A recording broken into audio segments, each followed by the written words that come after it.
I'm Lynn. And I'm Mark. And we're glad you joined us today. Welcome to the Digital Marketing Hot Seat Podcast, where small business owners ask us their number one pain point digital marketing question. And put us in the hot seat. Hi, I'm Lynn Smargis, and I'm a content writer specializing in ghostwriting, podcast production, and SEO website content. And I'm Mark Thackeray, and I specialize in social media marketing, specifically Facebook and Instagram ads, email marketing, and email automation. I'm ready, Mark. Are you ready? I sure am. Let's do this.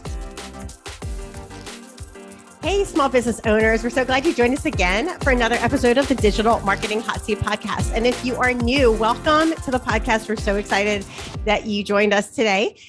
You can, on the Digital Marketing Hot Seat Podcast, you get to listen to small business owners putting Mark and I in the hot seat to answer their digital marketing questions. You also get a wealth of information with our Digital Marketing 101 episodes, which is what we're going to be doing today. But before we jump into today's episode, we're going to get a digital marketing update. So Mark, how's your digital marketing this week, and what client work has your attention? This week, been focused on a campaign, and I think I mentioned it before in earlier episodes, but we're working with an entrepreneur who's created these salon suites, these individual suites that can then be leased out to stylists and beauty professionals and things like that. So we launched a campaign. It's finally, construction is finally finished. And so it's taken them a lot longer to finish that than they anticipated. So anyway, there were some hurdles to overcome there. And from a marketing standpoint, as we were waiting for that to be fully ready. So we launched our first campaign and noticed that there were a few things that just weren't aligning properly. So we actually launched a second campaign, kind of revised a few things, looked at the numbers, looked at the responses that we were getting, and revised a few things. And it's like quadrupled the response. And so it's been so nice to see that because, it's like everything, you just have to test. We can say we have our experience to go off of, we have our intuition, but ultimately it comes down to testing and trying new things. So even us, as we've been doing this for a long time, we have a good estimated, or we have a good guess, we could say, but an educated guess. Yeah, exactly. But that doesn't mean that it's going to work exactly as planned every time. And so it's always good to look at your numbers and see what's happening, what it's telling you, and then make adjustments accordingly. So that's been occupying a lot of our time. As well as other things. But yes, that's what we're focused on this week. What about you, Lynn? What's got your attention this week? Well, it's funny that you're talking about that's the whole process, right? Of finding out what works and what doesn't. And I remember my dad telling me as a kid, he used to call me Lynn Marie because, he has to use my full first and second name. And he's like, Lynn Marie, the only two things that are guaranteed in life are death and taxes. I'm like, oh, Dad, you're so silly. You're such an old guy, whatever. And then I realized as an adult, yeah, that's pretty much true. It's like, that's why I tell my clients all the time. I'm like, it's all a process. Like we got to figure out what works. And it's like, XYZ worked for this client, right? And then you try it again. And then there's that always like outlier thing that like, you're like, oh, let's try this. It's probably not even going to work. And it's like the biggest thing that you've done all your life. It's so true, and that's part of the fun of this, this is the challenge, it's not the same every time. And you could have an identical audience, in quotation marks, but there's still so many other variables involved. So it makes it interesting. Yeah. So speaking of long-term clients, I actually just started this week working on a client that I have been, refer out with other, like such as you, like we refer each other, and there's a video person I refer with. And we have been talking about this client for, I want to say this was almost pre-COVID. Because it was corporate. So with corporate, they have to everything has to be approved and everything has to go through a processor. So literally we started talking about doing podcast show notes for this client like a year and a half ago. And I just started working with this client last week. So I'm super excited. Yeah. They have 19 episodes. So they're doing actually 2 podcasts. One is an internal podcast, which means it's a podcast just for employees of the company. And then the other one is a consumer facing podcast to advertise for, like, to help with, because it's a medical based podcast. So it's to help with friends and family members of their patients and clients. So it's actually two different podcasts from the same company. So I think that's cool. They're doing one internally. And that's actually something that's really picking up now is internal podcasts, which means if you have a company and you want to, like, spread your company culture or explain your company culture, or just, highlight people in your company, a podcast is a great way to do that. And they're doing their podcast once a month for their internal podcast so that other people get to know other people in the company well, because it's a really big company. So internal podcasting is a great way to do that for your company and to really help other people understand your company culture. Yeah. Yeah, I've never thought of it that way, but that's a fantastic idea. Yeah, great way to build those connections, to highlight and spotlight team members, and, like you said, really build that company culture you're trying to grow there. That's cool. Yeah, so that's the one I'm working on this week. It's finally, after a year and a half, they finally hit the go button. And that's a topic for another day. Really, it's just how we never know. Like, you never know when people are ready to buy. They're the ones to decide when they're ready to make that purchase. We can give them all the information. We can feel like they're absolutely golden and ready to pull out their credit card, but ultimately it's got to be them to make that decision. So yeah, I was actually just reading from a profitability coach. Her name is Amanda Bedell, who is also in McMinnville, Oregon, where I live.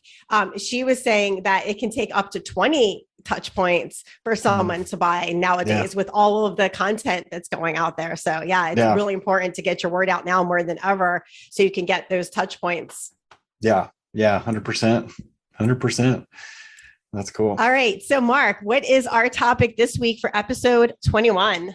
Oh, so this week we are going to talk about utilizing the power of YouTube to grow your business. We talked a little bit about that with Tamar last episode. And so we wanted to expand on that and go a bit deeper, and share some data surrounding YouTube, so you understand the context of this platform, and then go into some specific action steps that you can take to really get your word out and to broaden your audience and ultimately increase your business. So, and Mark, real quick before we jump into the stat part, if you're a podcaster, definitely go back and listen to episode 20, because Tamara was specifically talking about how to utilize YouTube for your podcast. So we gave her some really great tips on that. Yeah. Thanks for reminding me.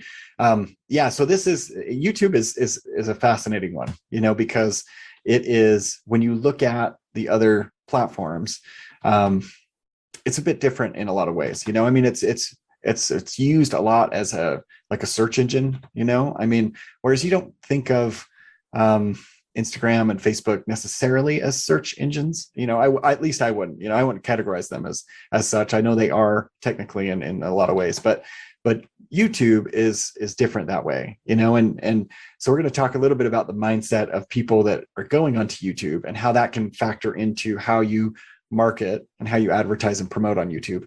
But let me share some stats. Yeah. So these are from 2021, and they just help fill out the picture, right, of what people are doing on YouTube and why YouTube.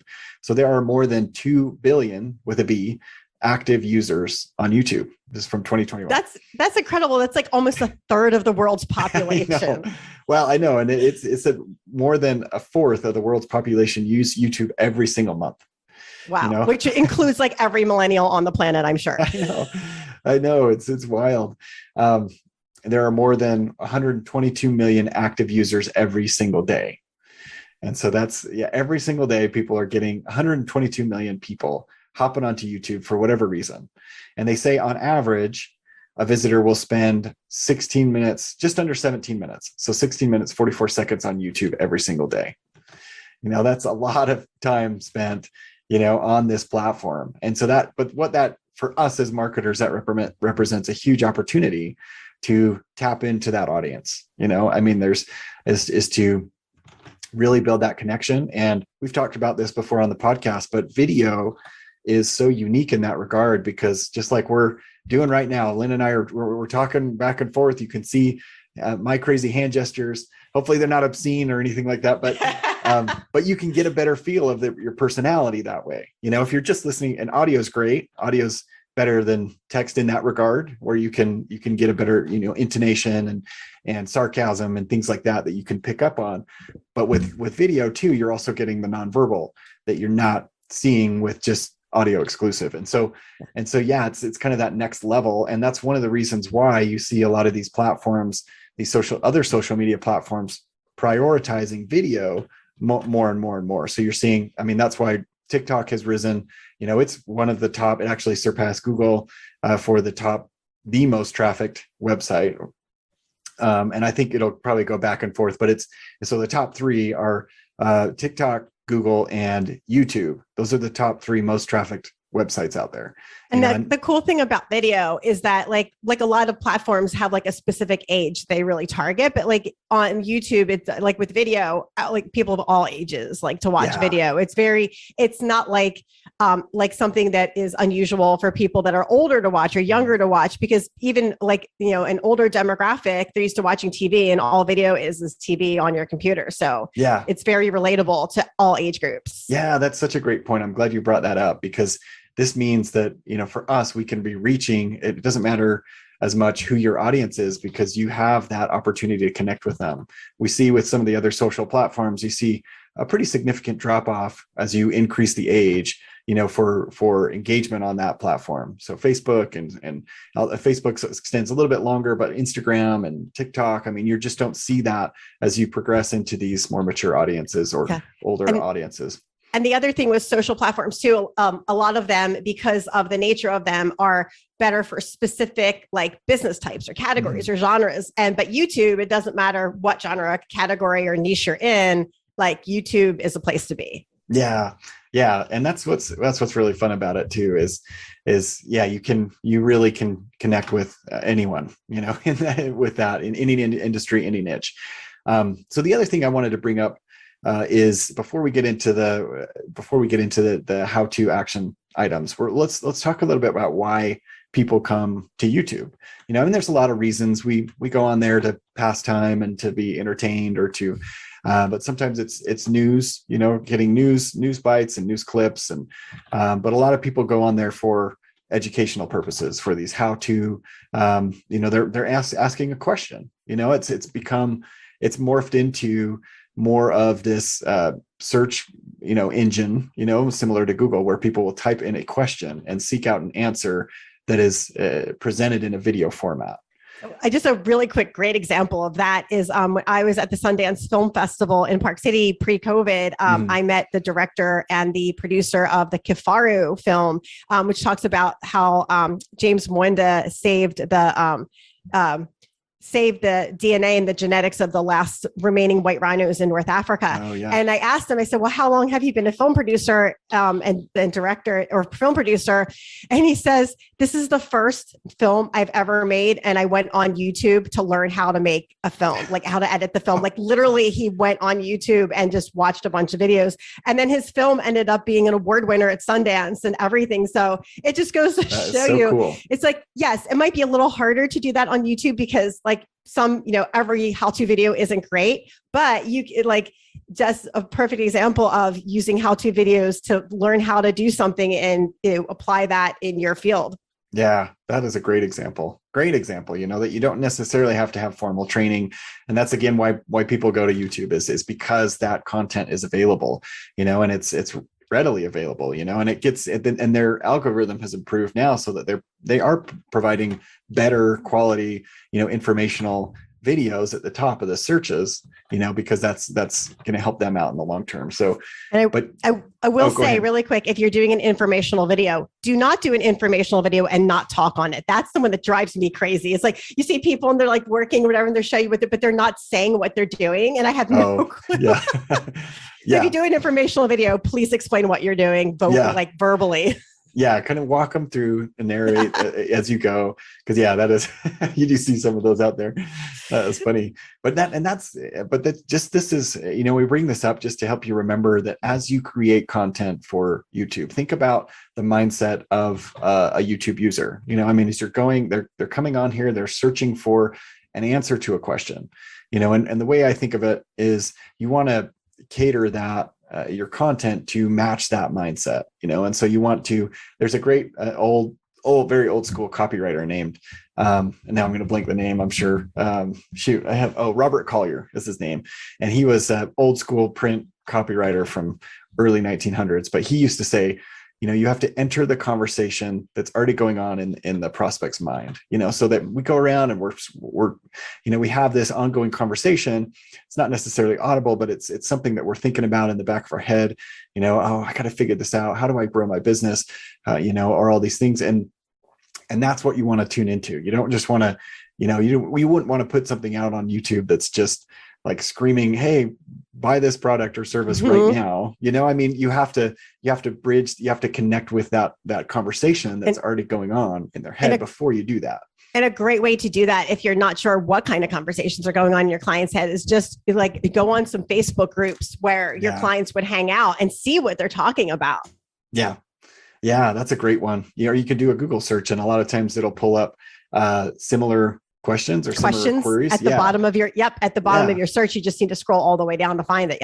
Yep. So those are great ways to better understand that mindset, and then just create some content that addresses those questions that they have. And that's going to really position you as an authority, because you're the one who's come and prepared this content. It's absolutely free. It's no cost, and it shows that you do care about. You care about your clients, that you're their advocate. Essentially, you want them to make the best decision possible in the end. Whether that's go with you as the provider, or whether they do themselves or whatever. You just want that. You want the best outcome for them in the end. So, yeah, it's a great thing to remember as you are preparing content for YouTube. Yeah, for sure. All right. Well, we are going to take a short break right here. But before we jump into the last half of our show, Mark and I want to invite you to subscribe to the Digital Marketing Hot Seat podcast on your favorite podcast player, whatever one you're listening to. And in addition, we also invite you to watch our video podcasts on both of our social media channels. So I have mine on YouTube. Speak of YouTube, so you can find mine at Lynn.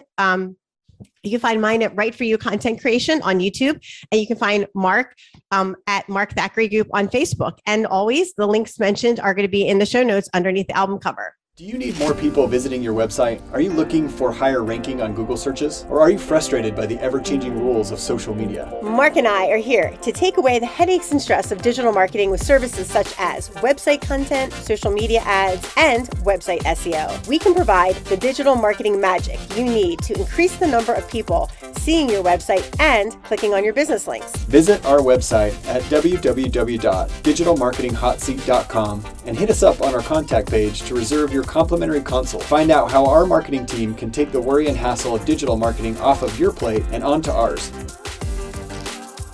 All right, so we're going to jump into the second half of this, our podcast today. And we're going to talk about how to create YouTube videos, because some people are like, well, I know I need to create them, but I have no idea how to do it. And it's actually super easy to create a YouTube video. It's probably a lot easier than you think. I know when I first started creating YouTube videos, I was like, oh my gosh, what am I going to do? One of the easiest ways to do it, and because now post-pandemic, we're not post, but now that we've experienced Zoom so much, one of the easiest ways to make a YouTube video is just how Mark and I do it. We are on Zoom and we just record the video as we're going along. And the other really cool thing about Zoom is you can also pull up a background. So you can create a background on Canva, which is a really great graphic tool, and then put it on. So if you want to put your brand on, you can just put that on the background and then have that on for your video if you'd like to do that. Or you can just have it as we're doing right now, showing our offices. So you can use Zoom to record. Another feature you can use to record is screenshot. So on Mac, I know I just have to type in screenshot and it pulls up, and then I can put it on a timer. So it starts in 1, 3, or 5 seconds. And then the video goes on, it records the whole screen, or you can also record yourself just on your computer as well. So a lot of computers have some built-in software to record. Another really great video recorder that I love is called StreamYard. And one of the reasons why I love that is because you can set up a free account. I believe you can record for free. And you can also go live on one social channel for free. If you want to go live on more than one social channel, you can do that. It's a paid account. But the other really great thing about recording on Zoom or StreamYard is when you record video, it also has a separate audio audio component to it. So what we do for our podcast, and what I also recommend clients do, is you can record the video and then download the audio separately and then use that audio for your audio part of your podcast. So you actually are doing two types of content at one time. You're doing video and audio. So that's a really great way to get your recording on multiple platforms at the same time by just recording the video and the audio. And the sweet spot with YouTube, so every social media channel basically has a sweet spot with timing. So for YouTube, it's 10 to 12 minutes. Like Mark said, people generally watch for 16. So if you do a 10 to 12 minute video, now, does that mean if your video is 14 minutes, it's not good? No, you could do a 9-minute or a 14-minute video, but try to hit that 10 to 12 minute sweet spot, because those are the videos that YouTube is really promoting and boosting up on their search. So you want to do that. Another thing I always hear people say with podcasting and video editing, they're like, oh, it's not authentic if you edit it. And that drives me crazy. So a great example that I'm going to steal off somebody else is that if you bought a book and the book wasn't edited, would you like to read it? Probably not. Yeah. Just because your video is edited does not mean it's not authentic. It is still authentic, and our videos clearly show Mark and I's personalities. But editing just means you've cut out some of the mistakes or some of the, trip overs that you've done. And we all make mistakes, and it's not a big deal to cut out mistakes. Mark and I are definitely not perfect. So that's why we pay a video editor to cut our mistakes out. And another thing you can do, another thing you want to do for YouTube video is to create covers on Canva. And so Canva is, you go to canva.com, you can do a free account. You do lots of stuff with our free account. I have a pro account. Mark, do you have a pro account on Canva? I know you also do graphic design. Yeah, I just have a free account, but I know I'm like a trained graphic designer. That's what I am by trade originally. So, but Canva is amazing. Since you are a trained graphic designer and I am not, can you talk a little bit about the differences if people want to use Canva as opposed to Photoshop? Yeah. So Canva is honestly for 95% of the people out there. I think I would recommend Canva. I mean, that's why it's gotten so good. So it becomes so popular, is because it really addresses a real need out there for a lot of us, or for a lot of people that don't have that graphic design experience. I mean, there's certain things that you'll be able to do. And is Photoshop more powerful? 100%. But is Canva 100 times more convenient and faster? Yes. So yeah, I would just, if you're, unless you're putting together these, really high resolution magazines that are going to be printed or things like that. I mean, you wouldn't want to do a billboard cover or something that's going to be printed large scale on Canva, but most of us are staying digital. I mean, so yeah, Canva is a tremendous resource. Yeah. What I tell people is Canva is great if you know what looks good, but you can't figure out how to do it on Photoshop. Yeah, that's a good way. Mm-hmm. So yeah. So, and the other great thing about Canva too, is you can say, hey, I want to do a YouTube cover. So it actually has the dimensions there. So you don't have to mess around with dimensions. And then you can take that YouTube cover and copy and resize it for your Instagram, for your Facebook, for whatever. So it's great because you can so easily resize it for all different platforms if you want to do that. And it's also really easy to just duplicate. So I have literally like a digital marketing hot seat project in Canva that Mark and I share, and we just duplicate the cover and then just change it for each episode. So you don't want to have the same cover for each episode, because then people will look at it and say, oh, that's just the same thing, and keep scrolling by. So make sure you change them up. Like, you want to have your branding, but you want to make sure you change it up just enough so that people can see that it is a different episode or a different video that you are creating. Once you've created your YouTube video, you can schedule it on YouTube so that you can just like create a bunch at once, like we talked about before, batching out, making 4 or 5 videos at a time, get them all edited, make your covers, and then schedule them out. So you can just sit down at once and then schedule them all out once they're edited, which is a huge time saver. I would schedule them directly on YouTube, because YouTube is one of the platforms you definitely want to schedule directly on. You don't want to go through a social media scheduler. And then once you have it scheduled, you can, and it's once you have it scheduled, you have an embed link, and you also have just a short form link. So the embed link, actually, you take it and that puts the video in your website or on your blog, so people can directly watch it from your website or your blog. And that's a huge advantage. And the reason why that's a huge advantage is because when people watch it directly on your blog or your website, that means they're spending more time on your website, and more time on your website increases your SEO, and that upranks you for Google. So that's a really great way to get better SEO. You can also use videos on your social media and in email newsletters. So Mark, can you talk a little bit about, since you are the email master ninja here, talk a little bit about the effectiveness of using your YouTube videos inside your email marketing newsletters? Yeah, so it is so nice and refreshing, for a lot of people to open up an email and there's like a photo, there's an image, or it looks like it's an embedded video essentially, where it shows, here, hey, I made this message just for you, or something like that, where they can click on it and see and read or consume that content via video. We've seen in a lot of our campaigns, when we include something like that, you'll see the click rates, or the click rates will go up from that particular campaign. Open rates don't necessarily change unless you put something in the subject line that indicates that there's a video. Just, like I said, it could be something as simple as, I made this video just for you, or something like that.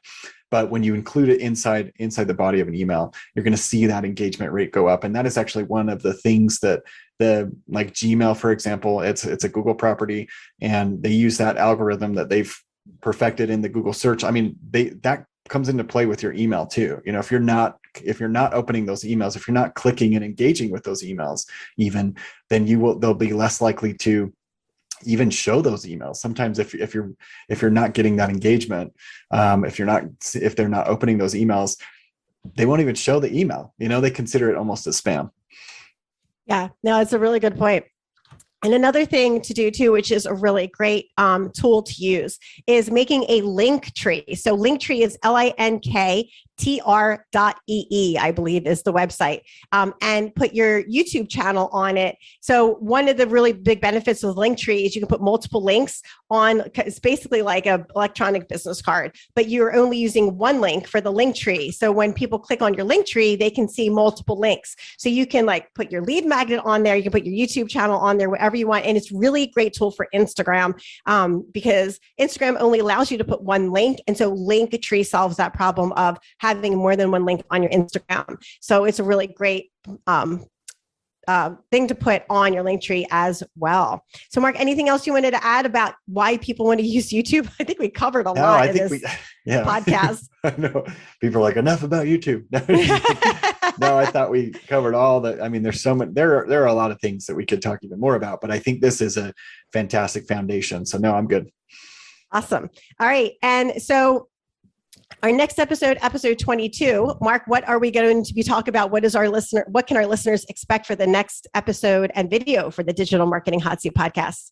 Yeah. So in our next episode, we are going to talk about how to purchase ad buys for your next book. So if you're running a Facebook ad campaign or an Instagram ad campaign, what does that look like? How can you do that so that you can attract more readers in the end? Yeah. And attracting more readers is always good for book sales, for sure. And yeah. And I know I have tried Amazon ads. I've tried some different ones, but I have not tried that one. So that's one I definitely have to put in when I start re-up my book marketing this summer, for sure. All right, my friends. And remember to reach out to us if you have any questions about digital marketing. You can visit our website, www.digitalmarketinghotseat.com. We're so glad you joined us on today's episode. Tune in each week for a new digital marketing hot seat question from a small business owner just like you. And if you're interested in being a guest on our podcast, go to digitalmarketinghotseat.com and fill out our interview form. And remember, make sure to like and subscribe to the Digital Marketing Hot Seat podcast on your favorite podcast player.